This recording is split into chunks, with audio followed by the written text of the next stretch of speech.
Hi everyone, I think I got something new for you. This is the new AVO 1.75 catless header from AVO Turbo.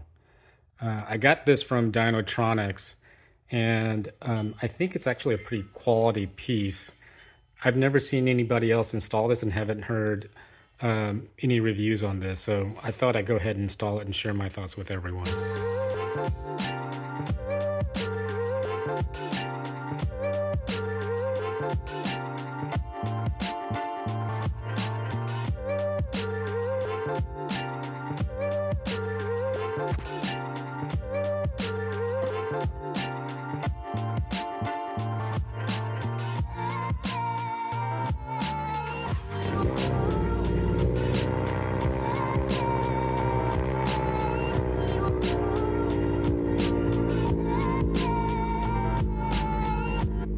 So, for those of you who are not familiar with aftermarket headers, there are typically two types, one with a built-in cat and a catless version.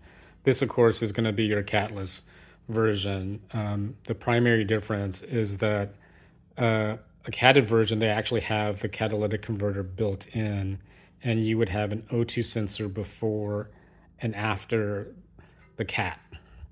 Since this is a catless one, you want to put your primary in here, and then if you have an aftermarket mid pipe, you would want to run the secondary sensor behind the catalytic converter in the mid pipe to avoid any check engine lights. For those of you who still want to run the stock, you'll have to put both O2 sensors in the header, but that will result in a check engine light. You can talk to your tuner and have the error removed, but you might not pass inspection. Okay, I want to talk a little bit about the differences between this header and what is probably the go-to standard for the NC Miata, which is the good one 1.8. So the 1.8 is really targeted for 2.5 swap motors. The 1.8 actually refers to the thickness or the diameter of the primary runners. This is a 1.75, so it's slightly smaller. And AVO actually advertises this for the 2.0. This is actually going to be going into my 2.5 swap motor. Okay, let's quickly talk about the differences between this one and the Goodwin 1.8. The most obvious thing that you'll see is this one comes in a black ceramic coat for roughly the same price as you would get for the uncoated Goodwin 1.8. So I flipped it over to give you a good look at the flange. This is one of the big differences, is that the flange seems to be much thicker than the Goodwin one, and it's a solid metal piece instead of having the cutouts usually around here to, I guess, reduce rate and reduce cost. The bends on this seem to be fairly straight, so hopefully that will have less restriction in airflow. Okay, we are under the hood of my car. Don't anybody comment about my coolant reservoir. I actually have the Morosa one, but I've been too lazy to install it. But I want to talk about the process of removing the header from the engine bay. So the first thing you're going to do is remove the battery. And when you remove the battery, you'll have access to the alternator. And we got to move that alternator out of the way so that we can get to the bolts for this heat shield underneath the car. And then once this comes out, then we can remove the header from up top, and then we'll go down underneath the car to remove some bolts underneath there as well. To move the alternator, we're going to have to take off the belt, so you'll need a brake with a 14mm socket, and just put it on the belt tensioner down there and just pull it to the right. We'll need to remove the plastic air duct in order to get to this.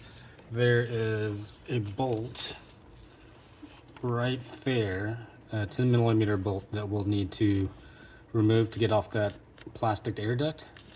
And then there is a mounting bolt here, and then two from the bottom that we'll have to access from the passenger side wheel well. Okay, we're back underneath the car. The two lower mounting bolts are going to be this one and this one. They're both 14 millimeter bolts. Okay, back on top of the engine, I've removed the bolts underneath and also removed the top mounting bolt, and I've set the alternator to the side. I've also gone ahead and removed the header nuts from these studs. These are all fairly easy to get to with the right extensions. I have a 2.5 motor engine, and these studs are a little bit longer than the 2.0. So you'll need a deep 15 millimeter socket to get to those.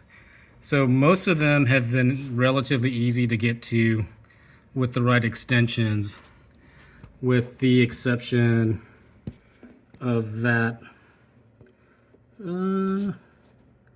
that last bolt right there. Let's see if I can focus on it.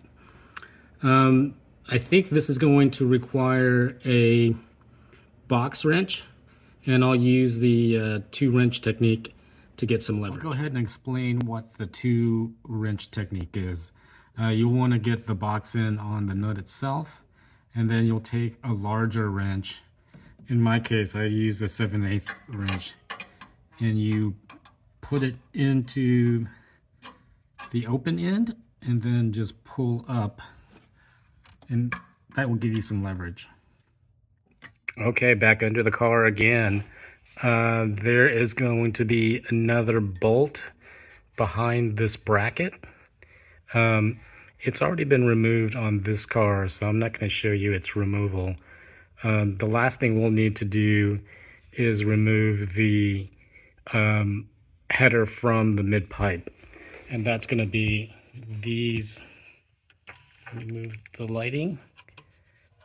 These spring bolts, so you'll just take these off, and then we should be able to be ready to pull off the header from top. It looks like I've made a little bit of a mistake. The first thing we should do is actually remove the header from the mid pipe before removing the header bolts up top.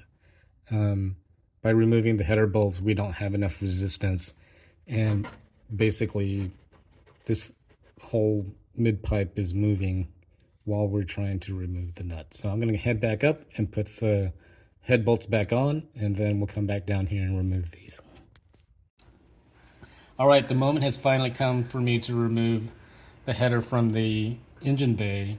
Earlier I undid this heater hose, and now you want to make sure that this line is tilted up, otherwise you'll spill additional antifreeze out of that. So here we go. Let's see if I can get it out.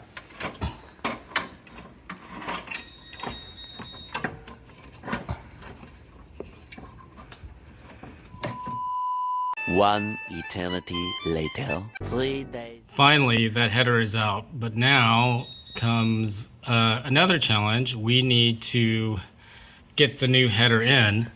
Unfortunately, there's not enough clearance right here for the flange to fit on. So what we're gonna have to do is remove or undo the bolt holding on to the motor mount, and then we'll lift the engine from the bottom ever so slightly, and that will allow us to get enough clearance to pop in the new header. Okay, I finally got it in. I was able to take off the nut that holds on to the motor mount, and then just raising it up from underneath about an inch or so, I was able to get enough clearance on that last stud and was able to slide in the new header.